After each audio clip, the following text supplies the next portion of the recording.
कह रहा हूँ कि जब आप जंग शुरू करते हैं तो दूसरी तरफ ईरान भी तैयार था पूरा इसके लिए, क्योंकि उन्होंने कहा 2 दिन में तो नहीं जा रहे हैं, ये बात तय है। और किसी का कहना कि 10 दिन में लड़ाई पे हार जाएंगे, ऐसा भी कुछ नहीं होने वाला है। क्योंकि उसका कारण बहुत सीधा है। ईरानियंस ने, जैसे मैंने बोला, उन्होंने 3 अपनी चीज़ें तैयार करी थी। पहली चीज़ उनके पास क्या था, डिसेंट्रलाइज कमांड करा था उन्होंने, लेसन सीख कर 12 डे वॉर का, कि अगर एक लीडरशिप खत्म हो जाती है तो दूसरी टेक ओवर करेगी, ये उन्होंने कर लिया था। दूसरा उन्होंने क्या किया था कि जो उनकी कमी पेशियां थी 12 डे वॉर की, वो चीन और रशिया ने उनकी मदद करके भर दी है। ये समझना चाहिए, चीन ने उनकी बहुत ज्यादा मदद करी है इस बार, और चीन उतनी मदद करेगा ईरान की जैसे उसने पाकिस्तान की करी थी हिंदुस्तान के खिलाफ ऑपरेशन सिंदूर में। हो सकता ईरान अभी टोटल कंट्रोल में है, अगर ईरान कंट्रोल में नहीं होता तो वो फौरन तैयार हो जाता ट्रंप से बात करने के लिए। सीधी सी बात है, अभी लड़ाई का दूसरा दिन है, इसलिए बहुत आगे जाने की जरूरत नहीं है। सिर्फ इतना समझने की जरूरत है जो मैं आपको बता रहा हूं, ईरान तैयारी करके बैठा है और ट्रंप की साइड पे ताकत है, पर कोई प्लान नहीं है, कोई तैयारी नहीं है। ये अचानक हमला करा गया है, इनको दिखा है टारगेट ऑफ अपॉर्चुनिटी, और वो टारगेट ऑफ अपॉर्चुनिटी जो है इनके लिए टारगेट ऑफ डिजास्टर बन गया है, क्योंकि इन्होंने सलाह ही नहीं करी। जी हाँ, वो जो इन्होंने मारा है अली खुमैनी को कि वो छुप के बैठ जाते, ये कर लेते, अरे बाबा वो तो फैसला वो करेंगे ना, आप कौन होते हैं एनालिस्ट यहाँ फैसला करने वाले। आज की जो सिचुएशन है आप उस पर टिप्पणी करिएगा, उस मैं समझता हूँ अगर दूसरे दिन में ही प्रेसिडेंट ट्रंप ने कह दिया है कि वो हमसे बात करना चाहते हैं, तो प्रेसिडेंट ट्रंप जो है वो पहल कर रहे हैं कि नेगोशिएशंस हो जाएं किसी तरीके से। ईरानियंस नहीं मान रहे हैं, मेरे हिसाब से ईरानियंस अगर वो ऐसे ही उनको बोलते रहेंगे तो हो सकता है वो मान जाए, क्योंकि वो इसलिए नहीं मान रहे हैं क्योंकि ये बार बार धोखा दिया है उनको। ये नेगोशिएशंस बोलते हैं फिर तैयारी कर लेंगे, अब ताकत तो उनके पास है, सिर्फ उनका जो पूरा ऑपरेशनल प्लान है वो काम नहीं कर रहा है, तो उसको वो ठीक ठाक कर लेंगे फिर जंग शुरू कर देंगे, तो उसकी कौन गारंटी लेगा, उसके लिए ईरानियंस बैठे हुए हैं। हिसाब से बताइए अब क्या होगा? ईरान क्या हमला करता रहेगा इन्हीं मिलिट्री बेसिस पर, वेस्ट एशिया के तमाम देशों पर? क्या अमेरिका और इजराइल अब इस हमले को और ज्यादा बढ़ाएंगे ईरान में? क्या होगा? देखिए, इजराइल के पास कोई खास ताकत है नहीं, ये हमने 12 डे वॉर के अंदर भी देख लिया था। 12 डे वॉर में उनके पास इंटरसेप्टर्स ही नहीं थे ईरानियन मिसाइल्स को रोकने के, छोटा सा मुल्क है। सानी जी, सबसे पहले तो मुझे ये बताइए कि क्या आप कुछ समझ पा रहे हैं कि आखिर हो क्या रहा है? देखिए, जो दूसरा दिन शुरू हुआ है लड़ाई का, उसमें सारी जो पिक्चर है वो बदल गई है। वो पिक्चर ऐसे बदल गई है कि प्रेसिडेंट ट्रंप जो है वो ये क्या कह रहे हैं कि मैंने टॉक्स जो है, उन्होंने मुझे कहा था कि आप पीस टॉक कर लीजिए, नेगोशिएशन कर लीजिए, और ईरानियंस ने ऑन द रिकॉर्ड बोल दिया है कि हम बात करने के लिए तैयार नहीं है। तो ये सारी पिक्चर ऐसे बदली है, इससे ये बिल्कुल साबित हो जाता है कि अमेरिकन लड़ाई के लिए तैयार नहीं है। ये वो लड़ाई है जो कि उनके ऊपर पोती गई है, they have been forced to fight by the Israelis.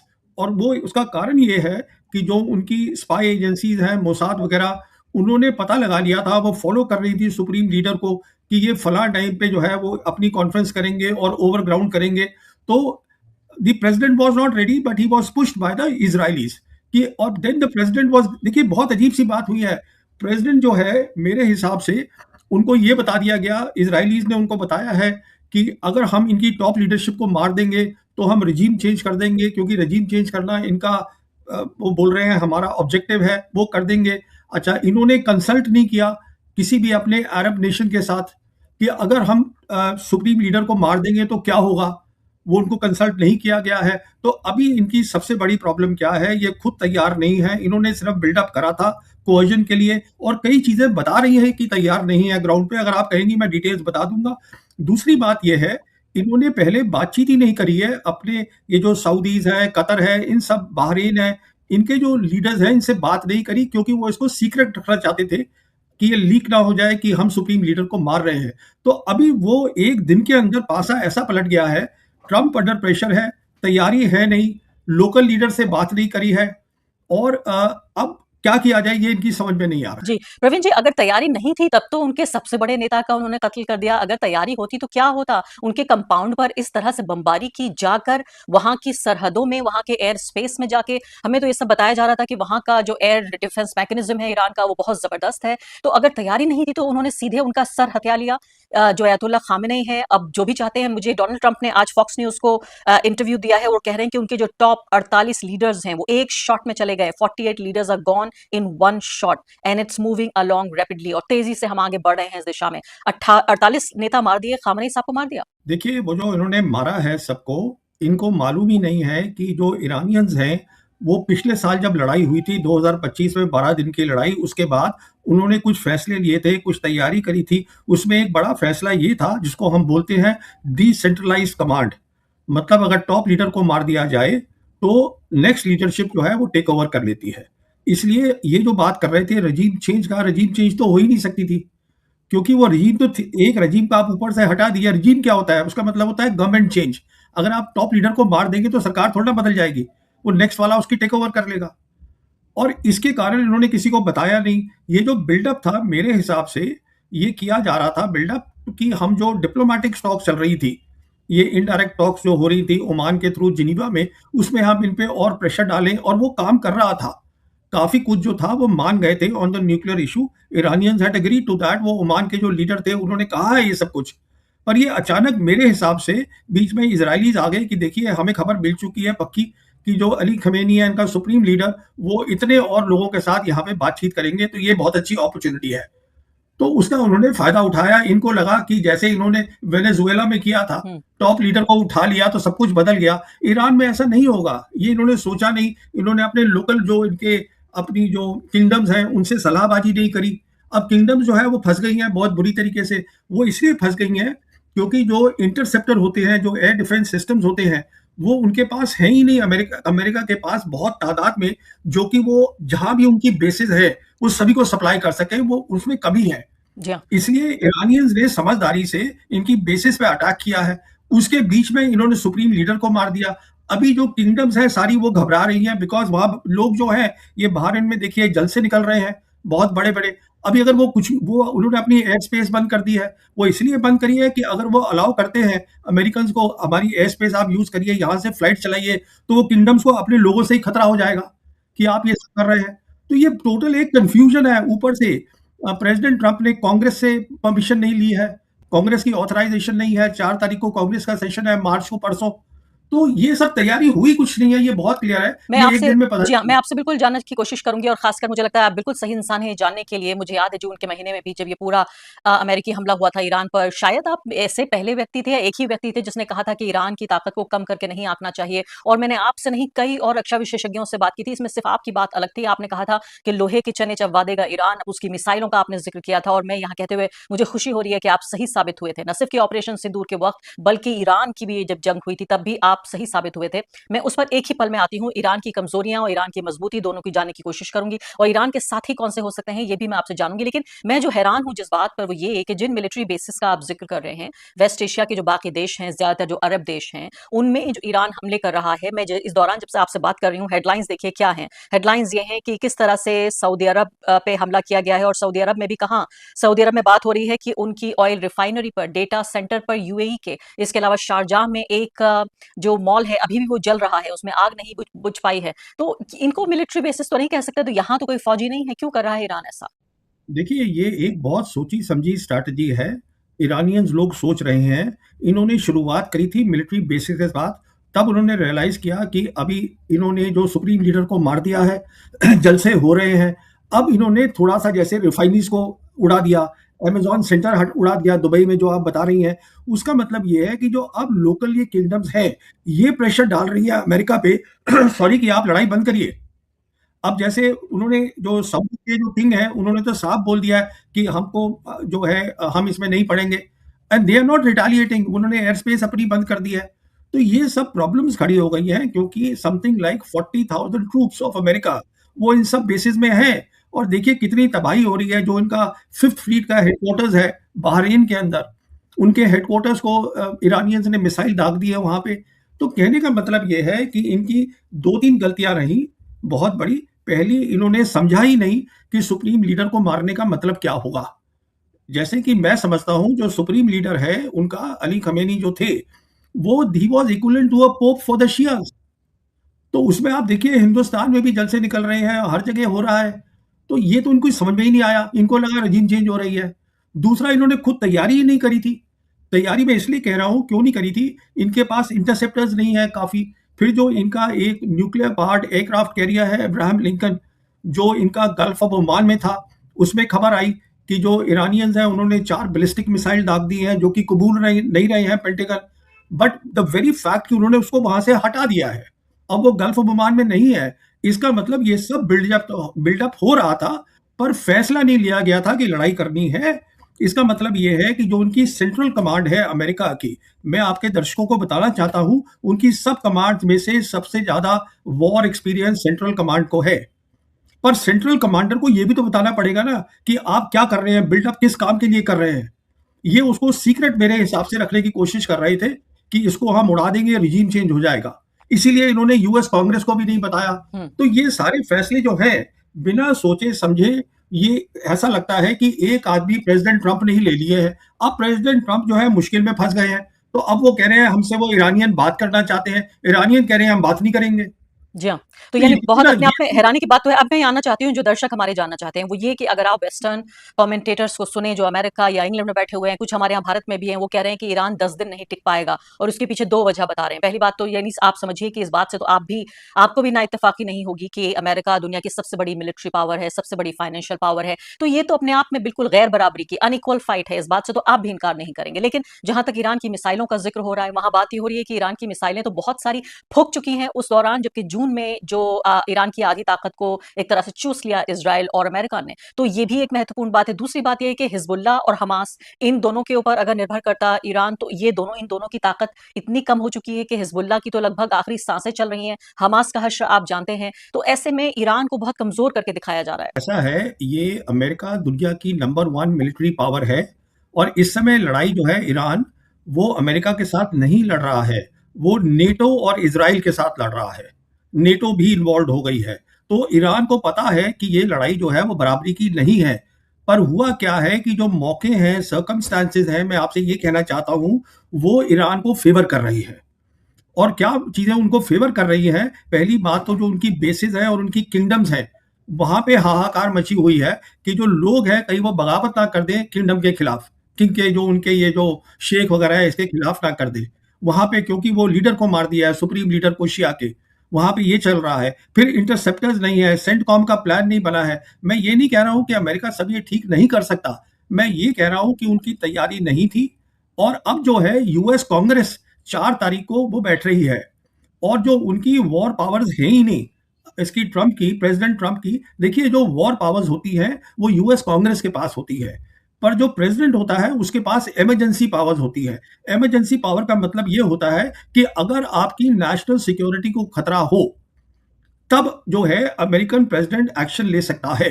पर अगर कोई लॉन्ग टर्म थ्रेट है, उसके लिए आपको यूएस कांग्रेस में जाना है। इसलिए जो अमेरिकन प्रेसिडेंट ट्रंप साहब हैं वो केस बना रहे हैं कि हमें खतरा है, क्योंकि वो मिसाइल हमारी जो बेसिस हैं उनके ऊपर डाल रहे हैं। पर जो उनके दूसरी साइड के जो सेनेटर्स हैं, उनका ये कहना है कि देखिए जो है अमेरिका के होमलैंड को खतरा नहीं है, उनके पास वो लंबी मिसाइल्स है ही नहीं। तो ये कहने का मतलब ये है, अब मिड टर्म इलेक्शन भी वहां आ रहा है, उनकी जो अपनी मागा बेस है वो नाराज है, उनकी रेटिंग गिर गई है। मैं ये नहीं कह रहा हूं कि अमेरिका कमजोर है या ईरान अमेरिका के साथ लड़ सकता है। मैं ये कह रहा हूं कि जब आप जंग शुरू करते हैं, तो दूसरी तरफ ईरान भी तैयार था पूरा इसके लिए, क्योंकि उन्होंने सबक सीख लिए थे पिछले साल के। तो वो 1 या 2 दिन में तो नहीं जा रहे हैं, ये बात तय है। और किसी का कहना कि 10 दिन में लड़ाई पे हार जाएंगे, ऐसा भी कुछ नहीं होने वाला है। क्योंकि अब ये भी कहा जा उनके रहा है कि ईरान सिर्फ इतना कर सकता है कि इस लड़ाई को जितना लंबा चाहे वो लंबा चला ले। एक तो बात ये, दूसरी बात ये है कि ईरान का बहुत ही एक तरह का सुइसाइडल उसका रवैया है। वो ये कह रहा है कि हम तो डूबे हैं सनम, तुमको भी ले डूबेंगे। ये जनरल बख्शी कह रहे थे किसी टेलीविजन से बातचीत में कि उनको पता है कि हम हारेंगे, लेकिन आपको भी हम साथ में लेके मरेंगे। ये बात हो रही है क्योंकि जो अयातुल्लाह खामनेई हैं, वो चाहते तो बंकर में छिप सकते थे, लेकिन वो बंकर में नहीं गए। वो बाकायदा अपने उसी घर में रहे, अपने पूरे परिवार के साथ रहे। एक तरह की आत्महत्या है ये। देखिए, मैं इस पूरी उनकी जो दलील है, आर्गुमेंट है, ये मुझे बेवकूफ़ी का आर्गुमेंट लगता है। मैं इससे बिल्कुल सहमत नहीं हूँ। उसका कारण बहुत सीधा है। ईरानियंस ने, जैसे मैंने बोला, उन्होंने 3 अपनी चीज़ें तैयार करी थी। पहली चीज़ उनके पास क्या था, डिसेंट्रलाइज कमांड करा था उन्होंने, लेसन सीख कर 12 डे वॉर का, कि अगर एक लीडरशिप खत्म हो जाती है तो दूसरी टेक ओवर करेगी, ये उन्होंने कर लिया था। दूसरा उन्होंने क्या किया था कि जो उनकी कमी पेशियां थी 12 डे वॉर की, वो चीन और रशिया ने उनकी मदद करके भर दी है। ये समझना चाहिए, चीन ने उनकी बहुत ज्यादा मदद करी है इस बार, और चीन उतनी मदद करेगा ईरान की, जैसे उसने पाकिस्तान की करी थी हिंदुस्तान के खिलाफ ऑपरेशन सिंदूर में। तो अब वो डिटेल की बात है, आप कहेंगी मैं वो भी बता जी दूंगा, हाँ, ये मुझे दूसरी डिटेल बात उस है। बारे में ज़रूर बताइए क्योंकि जो खबर आ रही है वो यही है कि क्या चीन, इसके अलावा रूस और क्या नॉर्थ कोरिया तक भी क्या ईरान के साथ आ सकते हैं? अगर आएँगे तो किस तरह की मदद करेंगे? क्या हथियार देंगे, फौजी देंगे, इन्फॉर्मेशन देंगे, क्या देंगे? देखिए देखिए, अब जंग जो है वो अलग, ऐसा कुछ नहीं होगा कि अमेरिकन अपने सैनिक अंदर भेज देंगे या इजराइल सैनिक भेज देंगे जमीन पर ईरान में, जो कि 1000 किलोमीटर दूर है इजराइल से। ऐसा कुछ नहीं होने वाला है। और जहां तक मदद का सवाल है, देखिए, जो आज उनके पास, जिसको हम बोलते हैं मिडजेट सबमरीन्स, छोटी सबमरीन्स, वो उन्होंने बहुत सारी नॉर्थ कोरिया से ली है। वो मिडजेट सबमरीन्स हैं, वो जो उन्होंने कहा है ना, हम स्ट्रेट ऑफ हॉर्मुज को बंद कर देंगे, और वो बंद हो चुका है। वहां से कुछ नहीं हो रहा है, कोई ऑयल नहीं जा रहा है। ये प्राइसेस बढ़ेंगे। तो जो आपको ये दलीलें दे रहे हैं, उनको ये सब सोचना चाहिए। हरमोज अगर बंद हो जाता है, अब्राहम लिंकन को उन्होंने वहां से हटा दिया है, क्योंकि वो पूरा एरिया जो है, वो वेस्टर्न इंडियन ओशन रीजन जो है, वहां उनको खतरा दिख रहा है अमेरिकन को। कहने का मतलब यह है कि अमेरिका की ताकत बहुत है। ईरान तैयारी करके बैठा था, ये आप समझने की कोशिश करिए। और ईरान जो है वो बेवकूफों की तरह भाग कहीं नहीं रहा है। ईरानियंस लड़ेंगे। जब आपकी 5000 ईयर्स सिविलाइजेशन होती है, यू फाइट। लड़ाई को अगर लड़ाई को आप बोल रहे हैं कि वो भाग रहा है, तो ये तो बहुत बेवकूफी की दलील है। ये क्या है? तो कहने का मेरा ये मतलब है, उनके अगेंस्ट जो ऑपोजिशन है वो बहुत ज्यादा है, इसमें कोई शक नहीं है। पर वो तितर बितर है, उसमें एक प्लान नहीं है। लड़ाई के लिए आपको एक प्लान चाहिए होता है, हर कमांडर को पता होना चाहिए क्या है। वो मेरे हिसाब से अभी अमेरिका में नहीं है। अब वो नेटो भी उसमें आ गया है। क्यों आया है नेटो? उसका कारण यह है कि उनकी बेसिस पे भी अटैक हो गया है। ब्रिटिश बेस जो है वो साइप्रस में, वहां पर अटैक कर दिया है इन्होंने। तो ये कहने का मतलब ये है, प्रेशर डाल रहे हैं प्रेसिडेंट ट्रंप के ऊपर। और वो भी ठीक कह रहे हैं ईरानियंस कि 2 बार पहले आप हमें धोखा दे चुके हैं।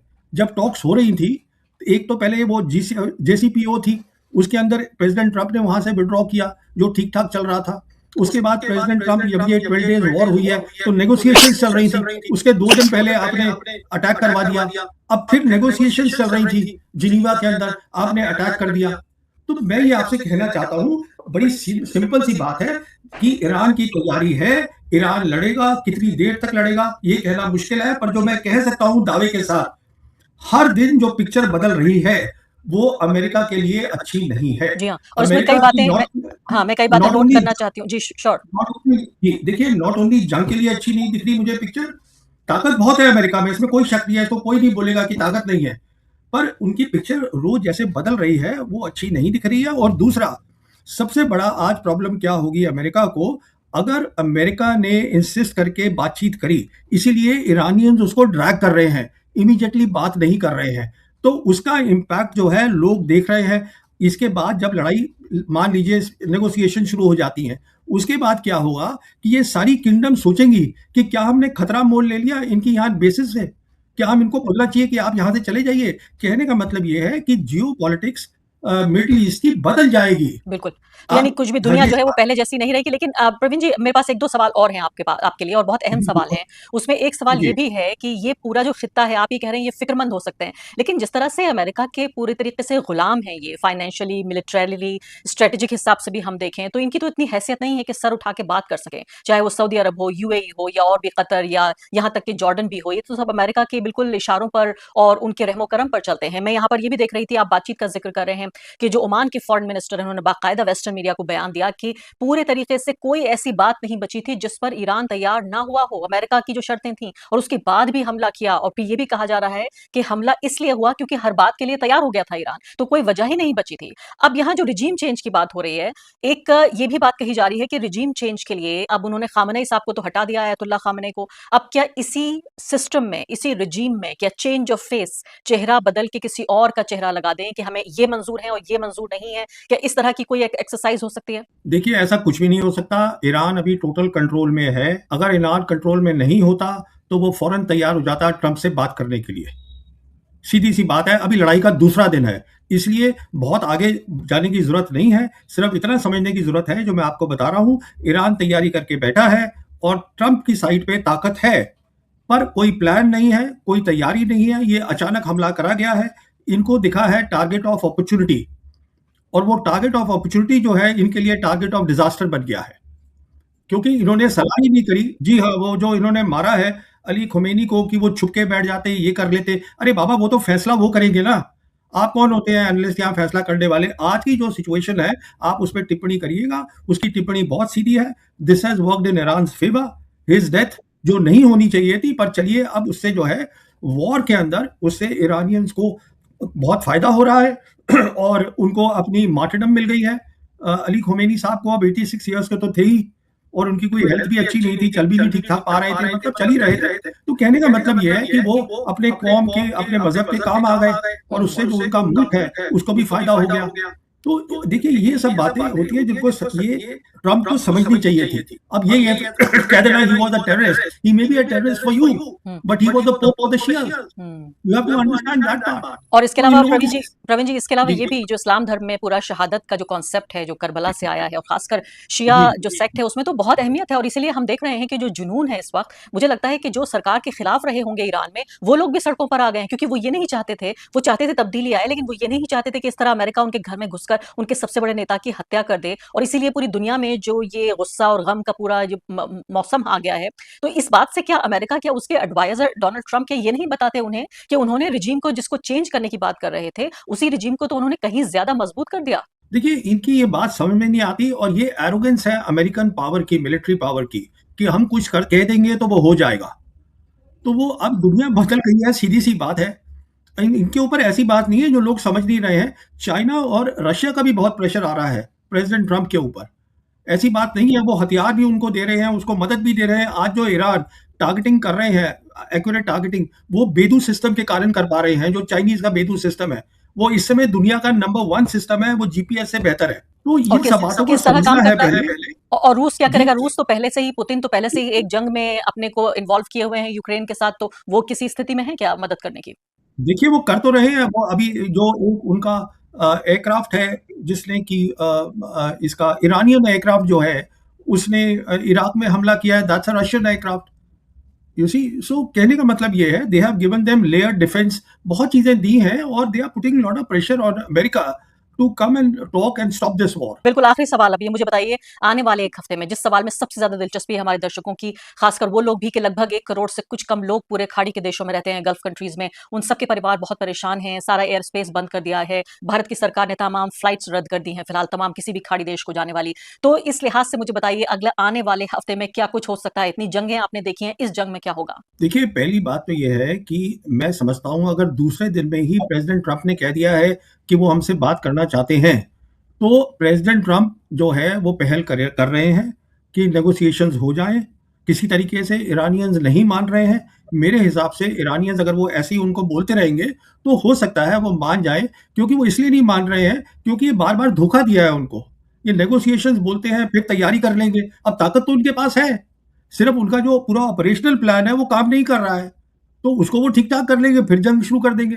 तो उसकी कौन गारंटी लेगा? उसके लिए ईरानियंस बैठे हुए हैं। आप वो करवा दीजिए, सब कुछ ठीक हो जाएगा। जहां तक कि लोगों का ताल्लुक है, जहां तक रिजीम्स का ताल्लुक है, जहां तक जियो पॉलिटिक्स का ताल्लुक है, वो बदल चुकी है, उसमें कोई शक नहीं है। अब जंग के हिसाब से बताइए, अब क्या होगा? ईरान क्या हमला करता रहेगा इन्हीं मिलिट्री बेसिस पर वेस्ट एशिया के तमाम देशों पर? क्या अमेरिका और इजराइल अब इस हमले को और ज्यादा बढ़ाएंगे ईरान में? क्या होगा? देखिए, इसराइल के पास कोई खास ताकत है नहीं। ये हमने 12 डे वॉर के अंदर भी देख लिया था। 12 डे वॉर में उनके पास इंटरसेप्टर्स ही नहीं थे ईरानियन मिसाइल्स को रोकने के। छोटा सा मुल्क है, और इसीलिए उन्होंने ये उनके पूरे ये जो आयरन डोम की बात होती है, पेट्रियट सिस्टम की बात होती है, वो देखिए ये कुछ कर सकते हैं, पर इससे ज़्यादा नहीं कर सकते। It's all limited. तो ईरानियन मिसाइल्स जा रही हैं, और जहाँ तक मिसाइल्स का ताल्लुक है, अगर वो इस क्वांटिटीज में, इंटेंसिटी में मिसाइल्स फेंक रहे हैं, इसका मतलब ये है कि उनकी जो असली ताकत है वो अभी तक उन्होंने दिखाई भी नहीं है।